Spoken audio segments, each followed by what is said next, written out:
Thank you, everyone. First, I would like to thank the organizer for inviting me to present our pilot study on, the effect of PFAS on COVID. And I have to say, it has been one of the most productive and pleasant collaborations, and that we did. And I really want to thank the HHEAR program. So first, let me just. So thank for the previous presentation. So to this group, I don't, there's not much introduction needed for PFAS, except I do want to point out that PFAS is everywhere and it's considered forever chemicals with very long half-life. But I do want to point out this diagram. This is the latest levels from NHANES. That I want to point out is the exposure for legacy PFAS in the U.S. population has been declining drastically, largely because of the industrial withdrawal, the scale back of the productions. But however, as you see, the level is not zero. It's probably not low enough to have health effects, as more and more data to show with very low levels of PFAS, there's still potential health effects. And second of all is there are other PFAS. This is not captured in here. So it's the emerging PFAS, or the short chain PFAS. The exposure has been rising and with unknown health effects. So given all that, our pilot studies, so as we all know, PFAS has been linked with a myriad of human health conditions.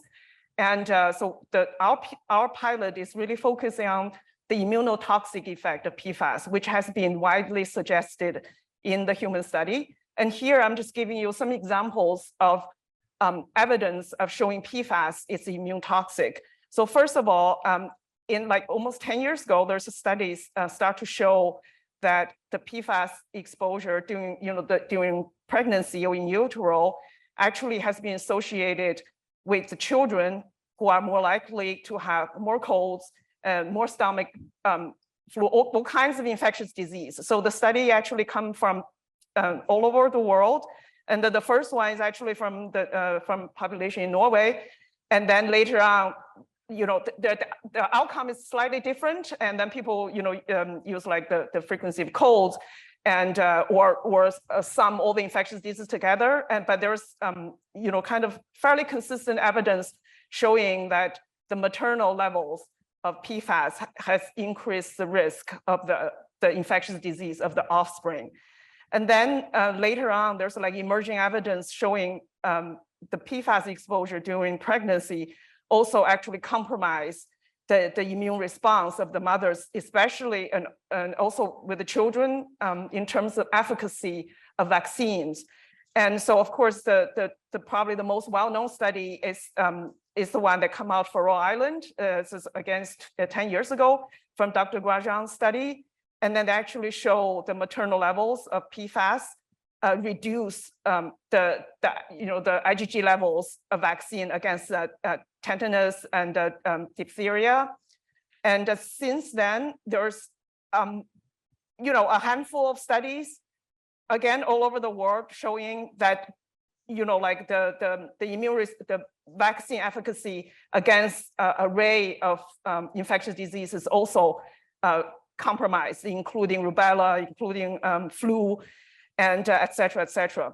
So it's not, it's kind of logistic to think because the immune toxic effect of PFAS, so they may also do something in the context of COVID. And so here's also the emerging study start to show that, again, the first study come out, again, from Dr. Grosjean's, and in the Danish cohort, they actually see the severity. So this is using a Danish biorepository. I think it's a biorepository of like that capture the Danish population. So they actually saw the severity of COVID infection is related to the PFAS level of the subjects. And again, there was a suggestive indications coming from China, where the studies from like 2 provinces that was heavily polluted with PFAS. They actually show the higher risk of COVID infection with the blood level PFAS. And then another study is coming from Italy. And then these are the people who live in the red zone area, which is considered with high level of PFAS. And again, so the PFAS exposure is related to the mortality of COVID. So then there's a very new study just came out like a couple months ago. So this is the people who are employees of like 2 or 3 facilities of 3M, the company, who used to produce a lot of PFAS.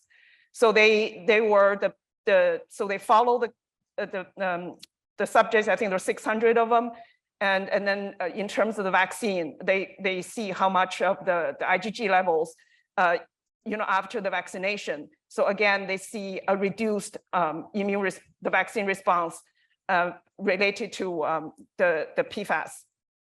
So, and then we applied for a pilot study to HHEAR.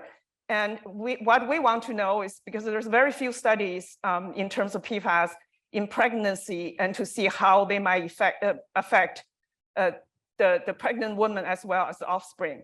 So this is the study population that we use. And so since I'm working from New York, and as you all know, is the epicenter of the COVID at the beginning of 2020. So the CDC gave us funding to establish this birth cohort. It's called the Generation C study. So it's basically a base cohort established at Mount Sinai. And we recruited roughly more than 3,500 pregnant women. And so the infection status was confirmed by the serological levels, as well as from medical records. And so this pilot study included only 72 of the Gen C participants, and then there were in the early phase of the pandemic of the cohort study. So there's very few of them actually had vaccine, received vaccine. So we use the nucleocapsid assay to distinguish people who are either infected, the IgG, if you're IgG positive, whether they're from the infection or from the vaccine. So this pilot study we did, so we include 72 participants. They were all IgG positive, and 7 of them received at least 1 dose of the vaccine. So this is our study population. So there's nothing out of extraordinary. So as you see, there are, like the pre-pregnancy BMIs, and then there's like, a lot of them are obese. Consider the 45.8% are obese. And so they're very racially diverse. And so as you can see, the white is only like, less than 40%. So they're roughly representative of the New York City population. Sorry, I'm going to. So the HHEAR Analytical Lab, which is run by Dr. Sian Mandra, and we analyzed like 16 of the congeners of PFAS. And here is a summary table in our study population. So there's a couple of things that's very worth mentioning is if you look at so there are 3 PFAS, PFAS, and these 2 are the short chain PFAS. They're basically detected in 100% of our study population. So PFOA, which is another legacy PFAS, is also pretty much everybody. And so basically it says it's not only the legacy, it's only the new, also the new PFAS is also widely detected in our study population. However, the level is fairly low if you compare. So the last column is the latest enhanced level. We only included female. And so there's close to 1,000 of them. So if you compare the levels, and so the legacy PFAS, like PFAS and PFOA, they were somewhat lower in our study population compared to the enhanced.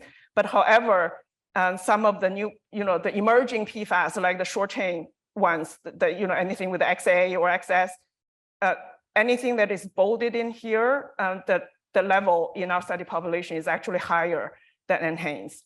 And like 0.03, which in the enhanced, the medium is below level detection. So one thing I forgot to mention is we measured 16 PFAS congeners.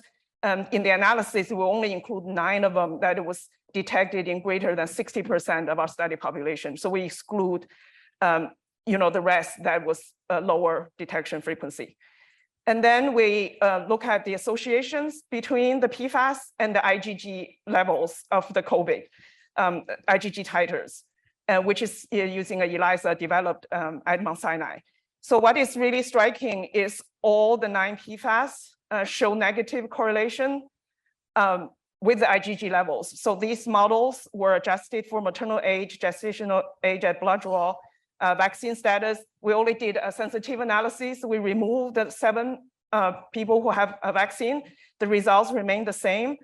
And we also adjusted for race and ethnicity parity, a type of insurance, sort of as a proxy for SES, because we don't have a very good measurements, and pre-pregnancy BMIs. So, and all out of the 9 congeners, first of all the beta value were negative, and then 4 of them reached significance, but they're not FDR adjusted. This is just crude p-value. And again, we all know PFAS is a class of chemical with thousands of chemicals in it. So we, out of this congeners, we also did the WQS analysis, which developed by Chris Jennings in our institute. And so as you see, the mixture is also negatively correlated with IgG levels. So here just shows the correlation of the 9 congeners, and they all like moderately correlated, not surprising.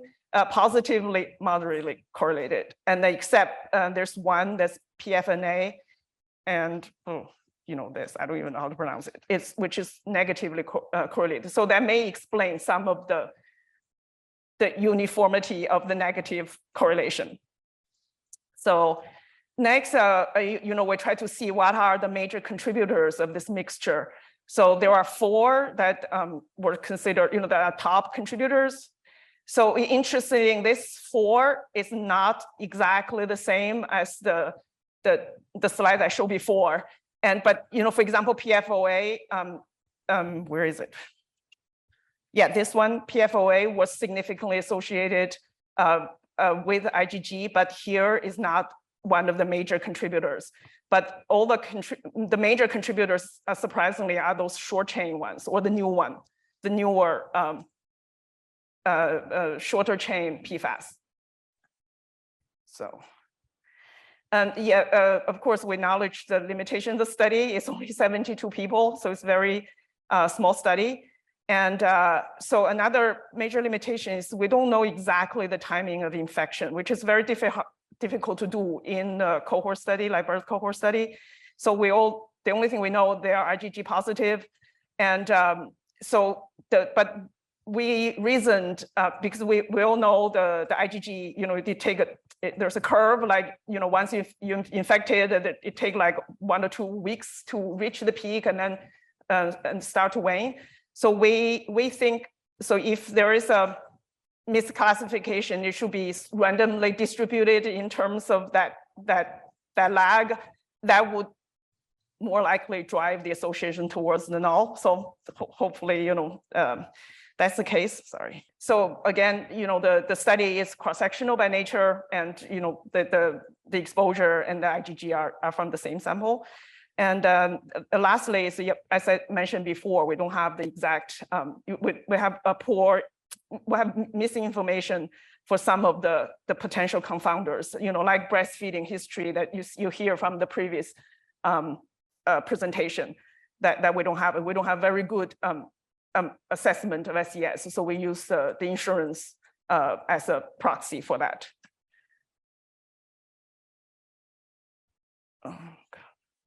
And but again, so our study, basically, this is, to our knowledge, is the first study in the pregnancy cohort to show that PFAS may actually compromise the immune response. And so in the future, and we don't know exactly what leads to, whether they're related to severity or even like reduced transfer of IgGs to the offsprings and to actually influence the future generations. So that's something like we like to pursue.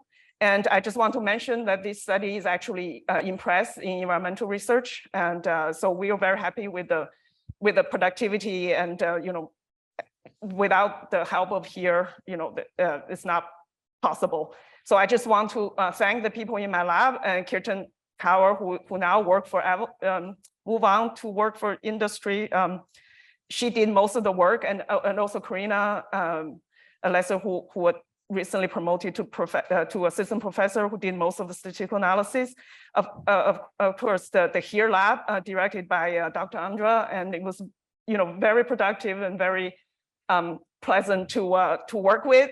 And Vishal was the one who did the WQS, and of course all the participants from the Gen C study. So thank you.